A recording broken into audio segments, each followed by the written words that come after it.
Die zweite wichtige Ressource sind die sogenannten Pegmatite. Da haben auch wir in Österreich immerhin ein erschlossenes Vorkommen. Es wird nur noch nicht genutzt oder wird nicht genutzt, aber es gibt Überlegungen. Diese Pegmatite machen immerhin 1/4% der Weltproduktion für Lithium aus. Sehr wenig Bedeutung hat man bis jetzt dem Hektarit geschenkt. Da hat man schlicht und ergreifend einen Rohstoff für einen anderen Zweck verwendet, nämlich als Material für Dammschüttungen, ohne sich letzten Endes auch des hohen Lithiumanteils zu erbarmen. Der ist jetzt verloren, der ist irgendwo eingebaut.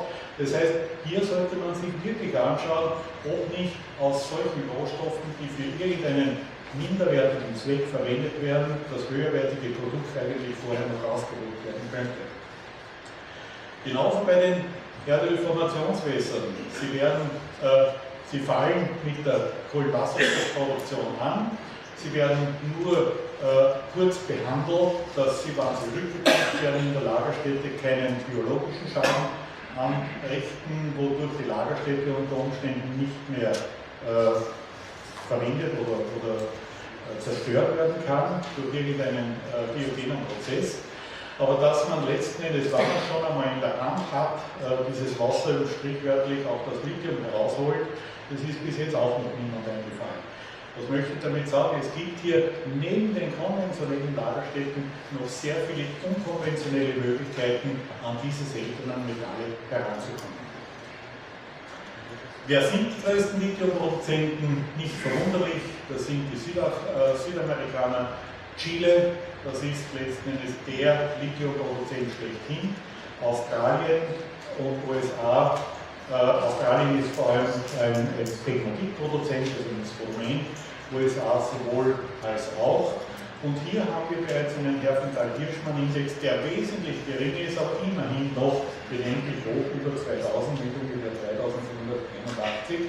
Das wäre, wie gesagt, diese zeitliche Entwicklung dieses Herfindahl-Hirschmann-Index, wo man sieht, sie schaut weniger bedenklich aus als bei den seltenen Erden.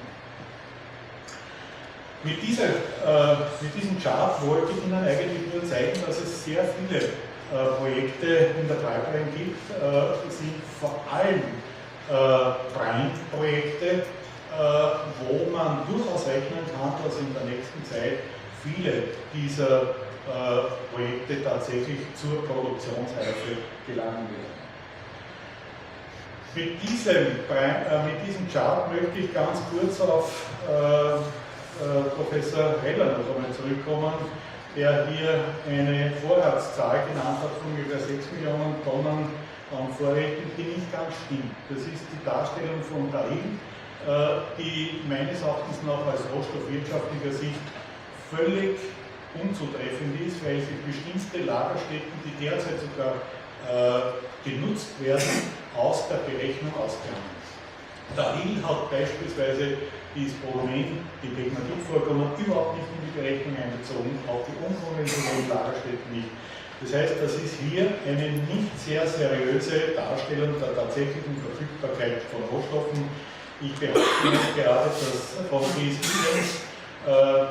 die Vorratsangaben realistisch sind. Das Mittel wird irgendwo wahrscheinlich in der Mitte liegen.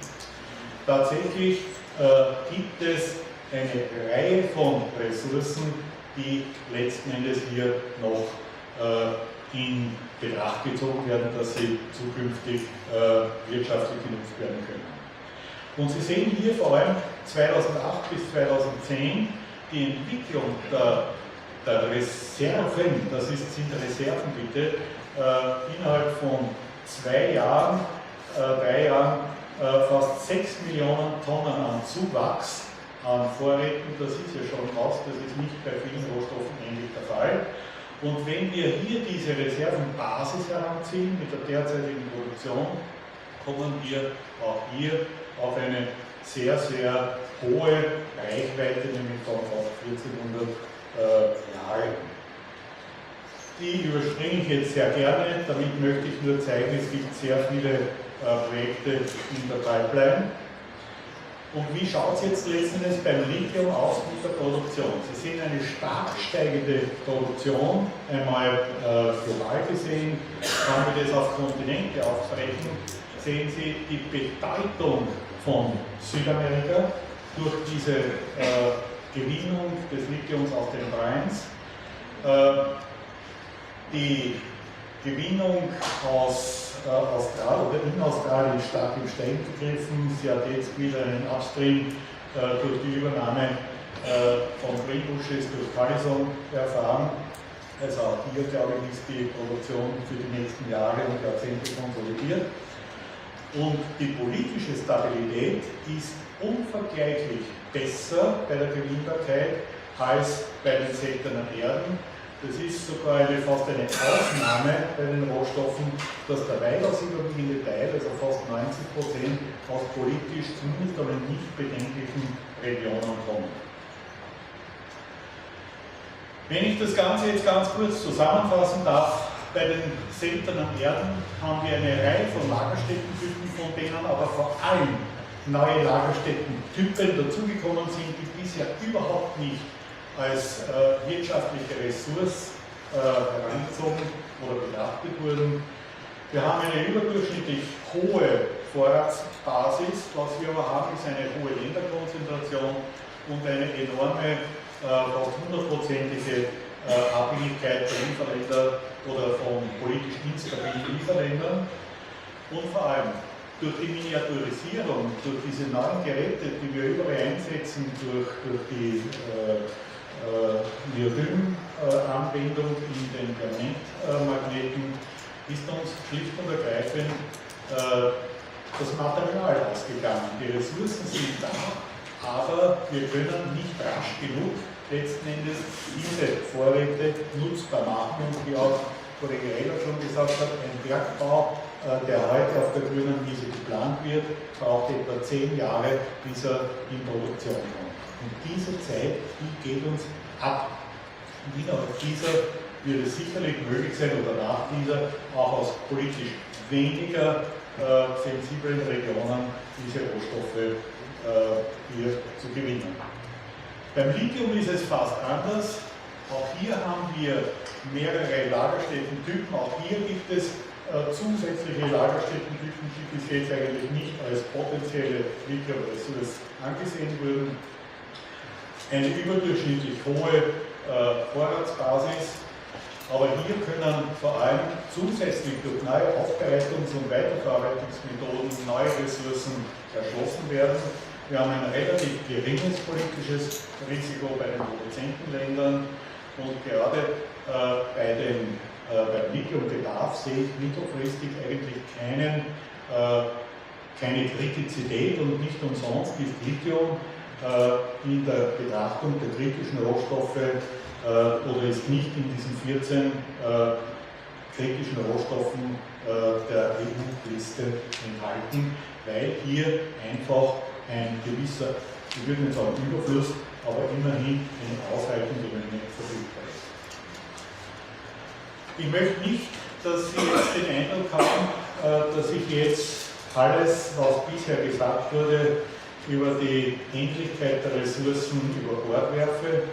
Die Erde ist ein geschlossenes System, die Rohstoffe sind endlich, aber wenn wir ehrlich sind, wir haben die Rohstoffe aus der Erde herausgeholt und haben sie nur in Produkte verlagert.